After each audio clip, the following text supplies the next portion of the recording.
जय हिंद। तो फाइनली आप सभी के लिए इंडियन कोस्ट गार्ड की तरफ से एक और नई जो परमानेंट ऑफिशियल रिक्रूटमेंट है वो आउट हो चुकी है। यहाँ पर आप देख सकते हैं हेडक्वार्टर कोस्ट गार्ड की तरफ से ये नोटिफिकेशन आपका आउट किया गया है। यहाँ पर आप देख सकते हैं कि जो आपके इस फॉर्म के लिए स्टार्टिंग डेट रहेगी फॉर्म को फिल करने की 7 सितंबर 2024 है, जो कि आपके एम्प्लॉयमेंट न्यूज़पेपर में ये नोटिफिकेशन की जानकारी आउट की गई थी। लास्ट डेट जो है आपके फॉर्म को फिल करने की वो आपकी 7 अक्टूबर 2024 रखी गई है। यहाँ पर आपको बता देते हैं कि इस वैकेंसी के लिए जो आपको ऑफलाइन फॉर्म है वो फिल करना है, और इसको फिल करने की जो प्रोसेस है वो भी आपको इसी वीडियो में बताएंगे, और भर्ती की जो पूरी जानकारी है वो भी यहाँ पर आपके साथ हम शेयर करने वाले हैं। सबसे पहली यहाँ पर जो आपकी पोस्ट है वो है आपकी सिविलियन मोटर ट्रांसपोर्ट ड्राइवर के लिए। यहाँ पर टोटल आपके 2 वैकेंसी हैं जो कि एससी कैटेगरी के लिए हैं। यहाँ पर अगर हम आपके एजुकेशन क्वालिफिकेशन के बारे में बात करें तो ड्राइवर के लिए सबसे पहले 10वीं पास होना चाहिए। आपके पास है हैवी और लाइट मोटर व्हीकल का ड्राइविंग लाइसेंस होना चाहिए।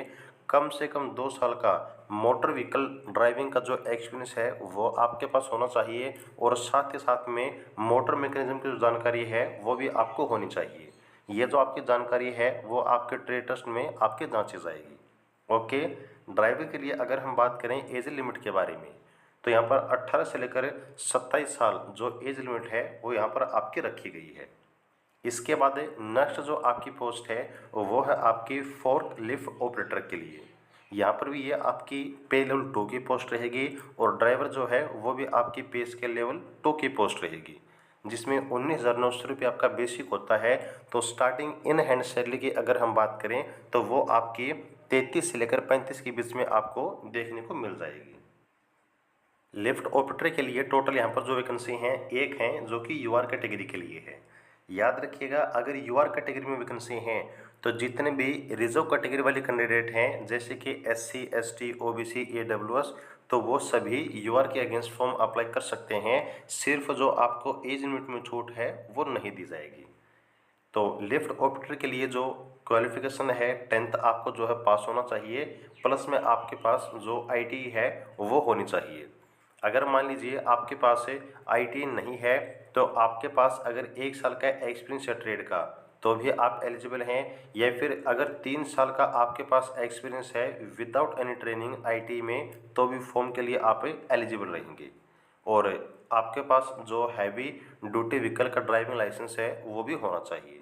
ओके। तो आपने आईटी प्लस में 1 साल का एक्सपीरियंस या फिर 3 साल का एक्सपीरियंस, ये आपकी लिफ्ट ऑपरेटर की क्वालिफिकेशन है। जो एज लिमिट है वो आपकी रहेगी 18 से लेकर 27 साल तक। नेक्स्ट यहाँ पर जो पोस्ट आपकी दी गई है वो है आपकी सीट मेटल वर्कर के लिए। इसमें एक पोस्ट है आपकी यूआर कैटेगरी के लिए। जो एजुकेशन क्वालिफिकेशन है उसमें सबसे पहले 10वीं पास आपको होना चाहिए, प्लस में यहाँ पर अगर आपने अप्रेंटिस कंप्लीट कर रखी है तो आप एलिजिबल हैं, या फिर आपने आईटी प्लस में 1 साल का एक्सपीरियंस है तो आप एलिजिबल हैं, या फिर अगर आपके पास 4 साल का एक्सपीरियंस है तो भी इस पोस्ट के लिए आप एलिजिबल हैं। यहाँ पर जो एज लिमिट है 18 से लेकर 27 साल रहेगी। नेक्स्ट आपकी जो पोस्ट है वो कारपेंटर के लिए है। इसमें एक ही पोस्ट है आपकी यूआर कैटेगरी के लिए। इसमें भी जो क्वालिफिकेशन है वो आपकी सेम रहेगी, 10वीं प्लस में अप्रेंटिस, या फिर आईटी प्लस में 1 साल का ट्रेड का एक्सपीरियंस, या फिर आपके पास से 4 साल का एक्सपीरियंस होना चाहिए। इसके बाद इसके लिए जो एज लिमिट है वो भी सेम रहेगी आपकी 18 से लेकर 27 साल।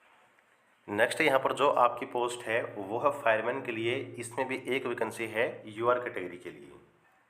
फायरमैन के लिए सबसे पहले जो है आपको 10वीं पास होना चाहिए, और आप जो है फिजिकल फिट होने चाहिए। यहाँ पर इसके लिए जो आपका फिजिकल फिटनेस टेस्ट है वो भी कंडक्ट किया जाएगा। इसमें एक तो जो आपकी हाइट है वो कम से कम 165 सेंटीमीटर होनी चाहिए, जिसमें एससी, एसटी कैटेगरी के जो बच्चे हैं या फिर जो हिल एरिया के बच्चे हैं इनको 2.5 सेंटीमीटर की छूट मिलेगी। चेस्ट आपकी जो है 81.5 बिना फुलाए, और फुलाने के बाद आपकी 85 सेंटीमीटर होनी चाहिए। कम से कम वेट आपका 50 किलोग्राम होना चाहिए। इसके बाद जो आपका फिजिकल एंड्योरेंस टेस्ट है वो कंडक्ट किया जाएगा। इसमें 63.5 किलोग्राम का एक जो भार है वो आपको लेकर दौड़ना है 183 मीटर 96 सेकंड में। उसके बाद 2.7 मीटर का एक वाइड डिच गड्ढा आपको क्लियर करना होगा और 3 मीटर का जो यहाँ पर आपका वर्टिकल रोप है वो आपको चढ़ना होगा। जो एज लिमिट है वो भी आपकी सेम रहेगी, 18 से लेकर 27 साल यूआर और आपकी जो अदर कैटेगरी हैं उनके लिए भी, क्योंकि यहाँ पर रिजर्व कैटेगरी की सीट नहीं रखी गई है। तो ये है आपकी क्वालिफिकेशन की जानकारी। अब हम बात करते हैं कि यहाँ पर आपको फॉर्म कैसे अप्लाई करना है।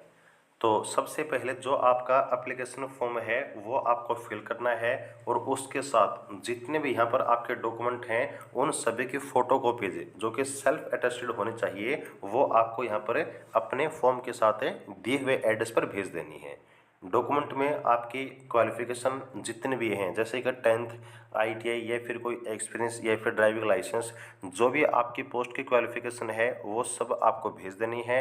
आपका डोमिसाइल आपको लगाना है, आपका आधार कार्ड आपको लगाना है, ये सारी चीज़ें फॉर्म के साथ आपको भेज देनी है। और जो रिजर्व कैटेगरी वाले कैंडिडेट हैं इनको अपना जो कास्ट सर्टिफिकेट है वो भेजना है, प्लस में 2 आपके जो लेटेस्ट कलर फोटोग्राफ हैं वो आपको भेजनी है। जो भी आपने एक्सपीरियंस लगाया है वो सब कुछ आपको फॉर्म के साथ भेज देना है। और यहाँ पर आपको मैंने बता दिया है कि 7 अक्टूबर 2024 आपके फॉर्म को फिल करने की लास्ट डेट रहेगी। यहाँ पर जो फॉर्म आपको भेजना है याद रखिएगा, सिर्फ और सिर्फ ऑर्डिनरी पोस्ट यानी कि सिंपल डाक के द्वारा ही फॉर्म आपको भेजना है। और ये जो फॉर्म है वो आपको कोलकाता हेडक्वार्टर के एड्रेस पर जो है कोस्ट गार्ड के लिए वो आपको भेज देना है। यहाँ पर अगर हम बात करें कि सिलेक्शन प्रोसेस की, तो सिलेक्शन प्रोसेस में सबसे पहले आपका स्क्रूटनी ऑफ एप्लीकेशन, जो फॉर्म आप अप्लाई करेंगे उसका वेरिफिकेशन होगा कि आपने फॉर्म सही से लगाया है, अपने डॉक्यूमेंट आपने कंप्लीट अटैच किए हैं। इसके बाद आपका डॉक्यूमेंट वेरिफिकेशन होगा, रिटन एग्जामिनेशन होगा और जो मेरिट है वो आपके तैयार की जाएगी रिटन एग्जाम के बेस पर। रिटन एग्जाम का पैटर्न जो है आप सभी देख सकते हैं। मैथ से आपके 20, इंग्लिश से 20, जीके से 20 और रीजनिंग से 20, तो टोटल 80 क्वेश्चन आपको एग्जाम में देखने को मिलेंगे। एक क्वेश्चन 1 नंबर का होगा यानी कि 80 नंबर का ही आपका पेपर होगा। 1 घंटे का जो टाइम है वो यहाँ पर आपको जो है दिया गया है।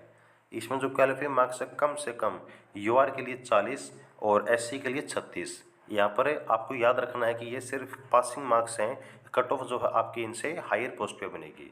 और रिटन एग्जाम के अलावा याद रखिएगा जो आपके ड्राइवर की पोस्ट है, लिफ्ट ऑपरेटर की, सीट मेटल वर्कर की और कारपेंटर की, इन सभी के लिए रिटन एग्जाम जो बच्चा क्वालिफाई करता है बाद में टेस्ट भी इनका कंडक्ट किया जाएगा। अब ये है आपका वो एप्लीकेशन फॉर्म जो कि आपको फिल करना है। सबसे पहले आपको पोस्ट का नाम, अपनी फ़ोटो यहाँ पर जो है आपको चिपका देनी है। यहाँ पर भी पोस्ट का नाम लिखने के बाद अपना नाम, किस पोस्ट का फॉर्म आप अप्लाई कर रहे हैं, आपके डेट ऑफ बर्थ क्या है, आपका फादर नेम, आपका परमानेंट एड्रेस, आपका कोरस्पोंडेंस यानी कि जहाँ पर आप फिलहाल में रह रहे हैं वो एड्रेस आपको डालना है। इसके बाद एजुकेशन क्वालिफिकेशन, कौन सा एग्जाम आपने पास किया है, 10th या फिर एनी हायर क्वालिफिकेशन, किस साल में वो एग्ज़ाम पास किया है, कौन सा आपका डिवीज़न आपकी परसेंटेज है, आपने किस बोर्ड या फिर यूनिवर्सिटी से वो एग्ज़ाम पास किया है। अगर कोई एक्सपीरियंस है तो उसकी जानकारी आपको बतानी है। आपका gender, nationality Indian, physical handicapped हैं या फिर नहीं, SC ST OBC फिर अदर कैटेगरी से बिलोंग करते हैं या फिर नहीं, आप डिपार्टमेंटल कैंडिडेट हैं या फिर नहीं। इसके बाद आपका मोबाइल नंबर और जो ईमेल आईडी है वो यहाँ पर आपको लिखना होगा। नीचे आने पर यहाँ पर सबसे पहले आपको लेफ्ट हैंड का थंब इम्प्रेशन लगाना होगा, अपने साइन, आपका प्लेस और डेट, यह सब कुछ जो है आपको इस फॉर्म में फिल करना है। नीचे आने पर यहाँ पर जो आपके फॉर्मेट वगैरह हैं वो दिए गए हैं।